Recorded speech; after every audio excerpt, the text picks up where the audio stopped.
বড়দিনে পিকনিক করব না তা কি হয়? তাই জন্য সকাল সকাল এখানে ছাদে সেটআপটা রেডি করে নিয়েছি।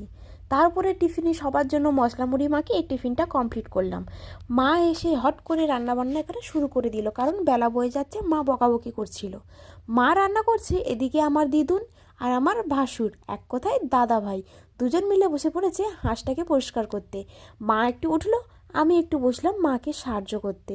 যারা হাঁস খাবে না তাদের জন্য ছিল মুরগির মাংস। সেই জন্য এখানে ভালো করে মাংসটাকে আমি ট্যাপের জলে ভালো করে ধুয়ে পরিষ্কার করে নিচ্ছি। আর আজকে সবথেকে আনন্দ পেয়েছে আমার মেয়ে, কারণ আমার মেয়েকে আজকে বাধা দেওয়ার মতো কেউই নেই। রান্না বান্না করে দেখো এখন মেতে উঠেছি নাচ করার জন্য। পিকনিক আর ডান্স করব না তা কি কখনো হয়? বাস নাচ টাচ করে সবাইকে দিয়ে দিলাম খেতে। আমার মেয়েও কিন্তু বসে পড়েছে একটা আলাদা পাতা নিয়ে। পিকনিক আর কলা পাতা খাওয়ার মজাই আলাদা।